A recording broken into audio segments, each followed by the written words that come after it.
I'm Evan Lazarus, Chief Knowledge Officer for T3Live.com. You don't become a great trader by watching videos and taking courses. You become a great trader through live screen time. Accelerate that learning curve by tapping into the experience of seasoned professionals. Currently, we're offering 5-day free trials to each of our 4 mentoring rooms. In the mentoring rooms, we teach our strategies in the context of the live market. To sign up for a free trial, go to the T3 Live education page, fill out the form, and get started when the next trading session begins. We hope to see you in one of our mentoring rooms.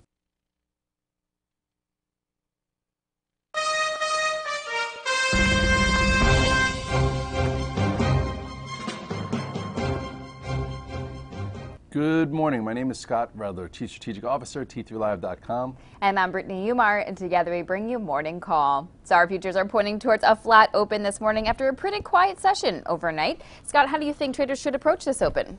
I think people are being pretty cautious. They're approaching it with a cautious stance because yesterday, we came in, futures were up 12 to 14 handles and pretty much filled that entire gap. So, we could have had this gap and go yesterday. The upside is there were people trapped, shorts, there was, and there was also guys that took risk off that might have had to chase. But what happened, we filled the gap, and I think, yes, it was considered a little bit more bearish than actually bullish. So why don't you show us the key levels that we should watch today? Well, that's the thing. With this trend, we're still above that pivot, so it's a question of, do we just continue to build to go higher or break? And if you look at the chart of the SPX, you'll see, there's been some spots for action, right? This was your head and shoulders top. So if you took risk off here when we broke, just say below this 1698, or when we built this little right shoulder here, which was around 1682, you're sitting in a spot where you're like, okay, do I need to buy the market here? Some also got short, were able to make some money to the downside and may have covered saying, what, that's the first part of the move. But now if you look here, you'll see this is the trend from November. Okay, we held it here in June, and now we're hovering right on it. You take a closer look here and you will see that yesterday, we somewhat failed at resistance, okay? We tried to get into this gap and really couldn't. Close somewhat green, but it's a little wishy-washy. So here is your line in the sand, okay? This was the pivot low of 1627.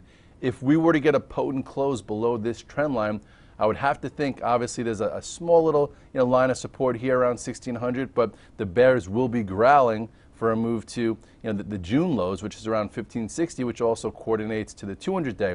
I would say if we wind up striking Syria and it's swift and fast, and we get support from Russia around the world, and we trade back above this little spot of 1655-ish, and the leadership stocks continue to act well, maybe that's when we put back a portfolio approach. But right in here, I think you don't need to make any big bets. All right. Well, we've talked a lot about the 2013 theme of going long the TVTs as rates rise. And yesterday, the TVTs did find some footing at the 50-day. What do you think that was a result of? Well, we saw some more positive data that came out yesterday. So with that being said, rates went up, TVTs went up. That's actually what sort of triggered a little bit of the sell-off in the overall market.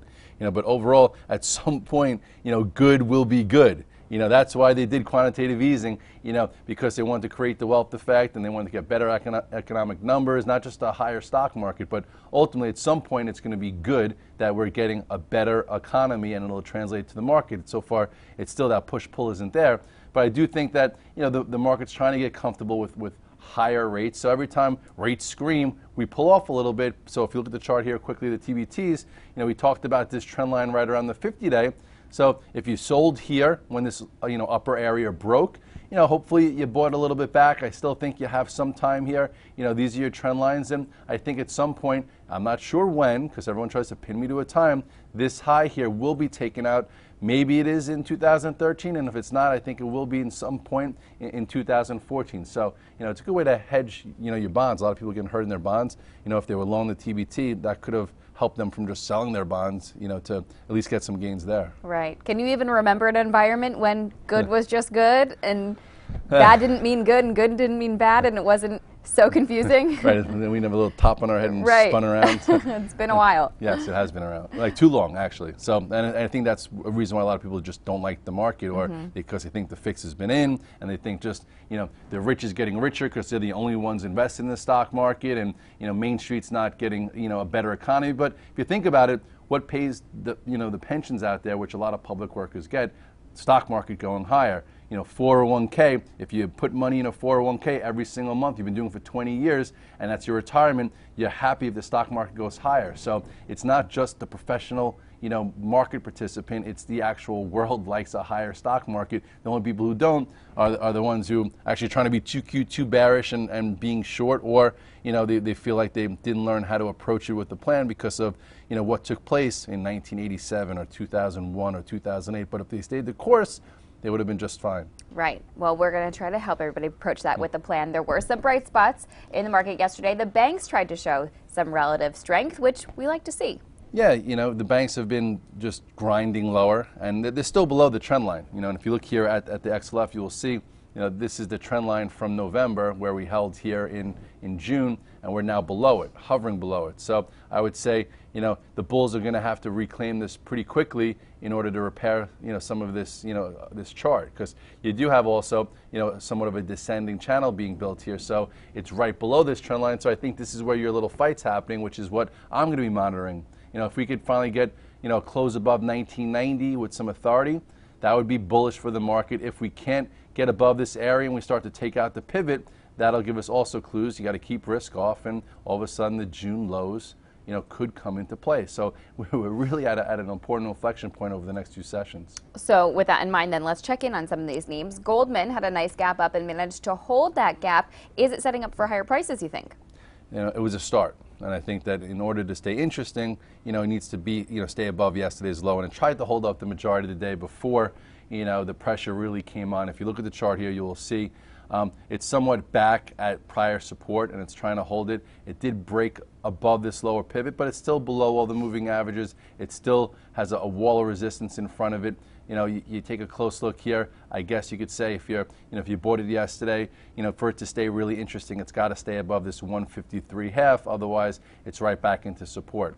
If you look at Goldman likes to build these descending channels, to trade from. Last time, it just continued to trade to the downside here. It took, what is this, almost 3 months before breaking it to the upside. So at this point, just like a lot of things, you're seeing this descending channel in place, but it can continue for a while until it resolves. So, until it resolves, I think you stay light there. And Bank of America has been showing lots of relative strength. It found support along its 50-day last week and then gained almost 1% yesterday. Yeah, so this one I would say would be a go-to name within the group, and I think some in the community still have it in the drawer, and some are trying to sort of be cute with it and use a tier system. And if you look here at the chart, you'll see there have been spots to use that tier system. Every time, just say it came into support from here, you've been able to buy it on the dip, or sometimes even add when it broke these descending little channels here. This was a good spot to add, to take out highs, another trend line add to take out highs, and now it's developing the same type of pattern. So that's what I'm watching here. At this particular point, it is holding the 50-day where the XLF went all the way to the 100-day, so this is relative strength here. But until it takes out this descending channel, it's still pretty lethargic, and you don't have to get too big. If you want to be in some, I think you could be in some, but in order for it to take out the 2013 highs, this descending channel has to be broken to the upside. Gotcha. And Citigroup is trying to regain the support of its 100-day, but did have nice gains of more than 2% yesterday. Yeah, and this one, you can't be in all of them. Right. So I would say either be like in Goldman and Bank, or be maybe in in Citigroup and Bank of America, or but you don't have to have all 4 or 5. Just pick which one you think you understand the movement better with. And if you look at Citigroup, it looks like pretty much everything else, except for it's not showing the relative strength. Kind of like like Bank of America. It did try and bounce back quickly. It's still below this little pivot here, and it too is below the moving averages, and just looks like everything else. But at this point, I guess you could trade versus 48.36-ish, and if it were to continue to go a little sideways, perhaps some better action there. Well, the banks weren't the only ones showing some relative strength yesterday. The casinos did as well. We're going to go in the trenches with some of those names right after this quick commercial break. I'm Mark Sperling, Director of Trading with T3 Trading Group and contributor to T3 Live. Do you trade on your own, but you wish you enjoyed the benefits of a large trading floor? With the T3 Live virtual trading floor, we deliver that experience to you on your computer. On the VTF, you can follow the long and short positions of experienced professional traders like myself, Scott Redler, and others, and listen to our live radio stations as we navigate the markets. In addition, you get the added value of a large community of sophisticated and like-minded traders. Your membership to the virtual trading floor also includes access to our 2 very popular newsletter products, Off the Charts and the Price Point Sheet at no additional cost. In my opinion, joining the room will be the best trading decision you will ever make. I would like to invite you to begin your membership with a 7-day free trial. To get started, visit t3live.com and click on the Virtual Trading Floor tab. Have a great day, and I look forward to seeing you in the VTF.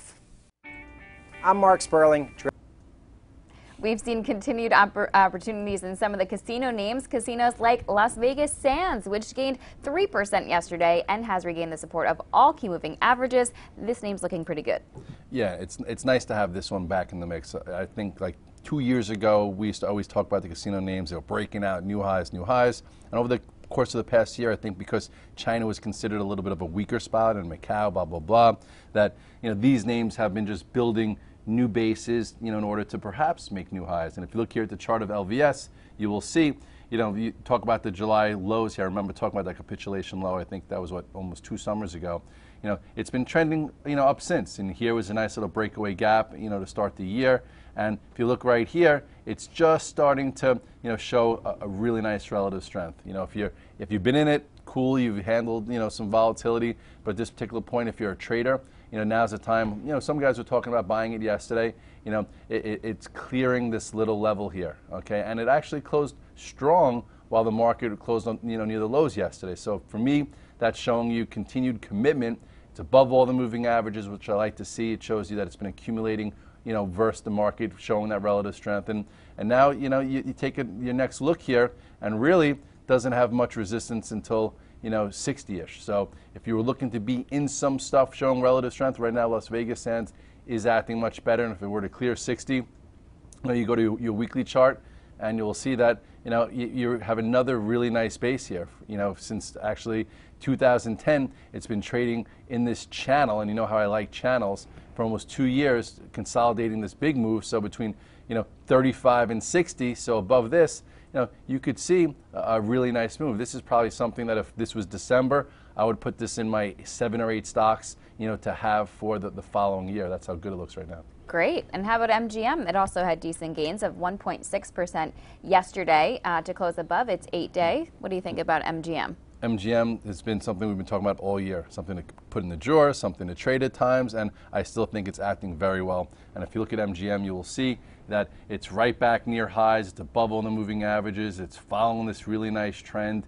You've had some nice trades in there, when it broke this little descending channel here, or broke above this peak. And now it's not giving you like juicy day trades, but if you've been holding it, I think continue to hold it. You go to the monthly chart here on MGM, and you'll see a really nice lower channel. Okay, you go across. This has now been since 2008 almost, because it got obviously, it had the debt problems or whatnot. But anyway, this is a very, very long channel, and a break and close above, which I think it's already done because we talked about that right around here, could lead to a move into the 22 to 28 area, and I think that could happen in 2014. So. Look where it was, look where it's now. I know it's been up a lot this year, but I still think, there's room in this one over the next few years. All right. And Wynn is trading above all key moving averages, but would you say that Las Vegas Sands or maybe even MGM would be better plays than Wynn? It's funny. Everyone has different mentality on how they want to approach stocks because their size. This one feels like it's a little bit more capital intensive because it's higher priced, and feels like it swings a lot more because, again, higher prices tend to swing. But percentage-wise, they're all pretty similar. You look here. I tried trading this stock, for a breakout. It tried to go and and the market didn't let it at the time. It's still hanging in there, above all the moving averages now. So this also is in the game, but you don't need to own all 3. You pick one that you like, that you want to stay with, and this has, is hovering near this 145. They don't have much earnings potential, like super duper growth, but they do have a lot of assets, and it's looking pretty good. You go to your monthly chart here too, and this one not as much pain as some of the others, and it does look like on the monthly chart it's getting ready to go test that double top that it had, in the prior decade. All right, let's do some quick hits here and check in on Apple, which is trying to keep up momentum as that big September 10th event draws closer. Yes, and this one we've been trying to stay with, and unfortunately I don't own it today into today's gap up because yesterday was a little, the action wasn't great, to be honest. It It gapped up yesterday, and then once they talked about the September 10th event, they sold the news because everyone knew about that anyway. But if you go to the chart now, excuse me, I have a little tickle, you will see, and that's what happened yesterday. It closed on the low, so there might even be some shorts trapped in there actually. But today it's gapping back up due to the fact that they have a September 11th that invite that went out, which people didn't know about in China. So now people are starting to think that that could be the China Mobile scenario. So with that said, here's this upper channel that it's been absorbing the big move that we've talked about since late June. This was that earnings gap, and this was that tradable move, and here's your consolidation. So I would say today, if it can get and stay above 496, 497 and close above it, it opens the door for 500 plus, and then that would make the stock look a lot better, for that continuation that we've been trying to figure out if it can happen. And at this point, I think today will be interesting if it could actually hold the gains, because yesterday they couldn't. Right. Well, let's check in on the metals really quickly too. Gold woke up a bit yesterday, gained 1.3%. Being as it's a little softer this morning, could that be a time of opportunity to get involved with gold? I think as long as it holds above this recent upper pivot, you look here at gold, it's been following the 8-day moving average, the GLD. This was the spot to do that red dog reversal buy. Here is another add-on buy. We talked about taking some off into there, and then it held the 8-day once again, turned up. So at this point it's a little weaker this morning. So as long as it stays above this 135 in the 8-day, this trend off the blood on the street lows continues. So if you're trading gold, continue to stick with it. If it were to close below actually 134.44 to 135, then you test a bigger trend line. But ultimately it's been having better movement since this area, so let's see if that continues. And silver, even bigger gains of 3.5%. Yes, and people are kind of like scratching their head today why it was, gold and silver were so strong today. Yesterday, why are they down today? Silver's already in that gap from yesterday. So, I would say, I guess it gave you some clues not to stick around, considering, it gapped up and had no follow through. So I think this morning it's already filled this gap. So I would say as long as it holds above this prior area, this 2255, you can stay with that. If you guys remember, we talked about silver being a better buy around 18 versus sell, and then we talked about silver being a better sell around 24 versus buy. And now let's see if it could figure out a new type of range here, before a bigger direction. So at this point, I just think it's somewhat in a void, in my opinion. All right. Well, with the G20 on Thursday and jobs on Friday, I'm expecting, should we be bracing for more choppiness and maybe even do a little sitting on our hands? Yeah, like today could be another inside type day, because we do have the G20 on Thursday and then jobs Friday. So who's going to want to be super duper short into both of those or long? So, at this point, I think it's still going to be, lack of commitment, take your trade, be tactical, or sometimes it's okay to sit on your hands. You don't always have to be pressing the buttons. The best traders out there know when it's not a great setup. They know when they should be doing a little bit less and not giving back money that they earned for the year when things were trading better. At this particular point, I think we still need a little bit more time before we figure out whether that trend line breaks or holds. But in the meantime, there is some tradable action across the board in individual names. So, use those on smaller time frames. And that's your morning call for this Wednesday. Happy trading. Have a great day.